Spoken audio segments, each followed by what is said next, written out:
Today we're going to be learning how to make an Apple watch strap. We got all our tools laid out here that we're going to use for the whole project. The leather we're going to be using, this is the 4 to 5 ounce Old World Veg Tan. The lining is going to be made out of 2 to 3 ounce. We're going to take a ruler and we're going to just cut a straight line on part of this hide here. You want to pick cleanest part of the hide. Take that straight edge and we're going to adjust our draw gauge here. And I like to go just a hair above 3/4 of an inch because as you edge everything, it's going to come back down. The lining is going to be 1.25 inches wide. You want your lining to be a little bit wider than your tooling piece. We'll use a end punch here. It's just a 3/4 inch English. Push that out.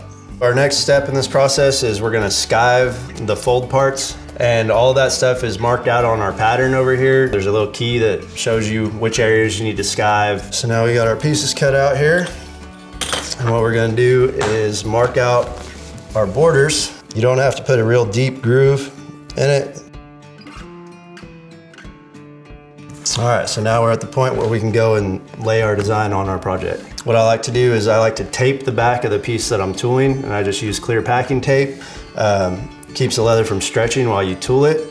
The next step is to wet your leather, or what some people call casing it. There's different processes for casing leather. Some people get real complicated with it.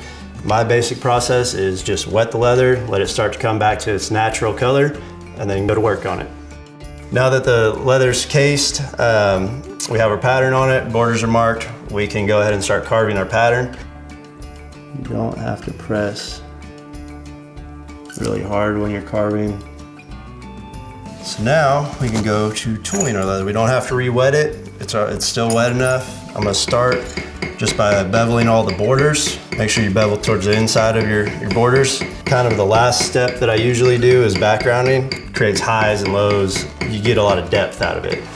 I'll just take my swivel knife again, and we're gonna add what's called decorative cuts, or deco cuts. You wanna take your time doing these too, because if you rush it and your knife goes a certain way that you don't want it to, you might be remaking your project. All right, so now we're gonna set this in front of a fan and let it dry, and then we can go on to coloring. I have some Fiebing's oil dye. It's a walnut color. We have some Sadillac and leather sheen, and our antique is just a medium brown antique paste.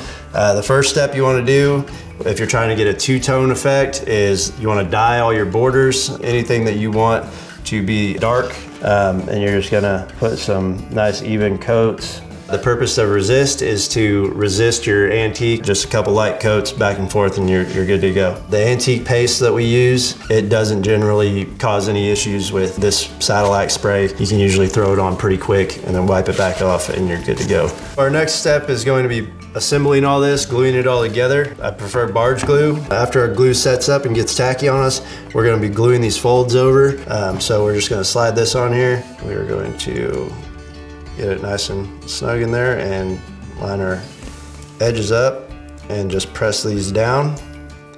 Little trick I like to do with these to make sure my fold doesn't go completely shut on me is I'll set this connector in there, and I'll actually use that just to kind of guide as I fold this over so that that doesn't get completely glued shut right there.